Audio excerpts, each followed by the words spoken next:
The dumbbell deadlift to high pull is a compound exercise that targets your hamstrings, glutes, traps, and shoulders. This combo move is great when you're short on time, but for maximum strength and muscle growth, it's better to separate the exercises so smaller muscles don't hold back your bigger, stronger ones. Here's how to do it correctly. Stand tall with feet shoulder width apart, holding dumbbells in front of your thighs, palms facing your body.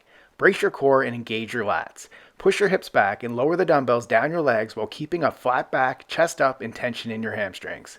Explosively extend your hips and knees to stand tall as you rise up on your toes. This hip drive generates power for the pull. As you rise, immediately pull the dumbbells up toward your collarbone, leading with your elbows. Ensure your elbows stay above wrists and dumbbells stay close to your body. Your hips drive the movement and your elbows finish it. The movement should be explosive but controlled. Lower the dumbbells back to the starting position with control. Repeat the movement for reps.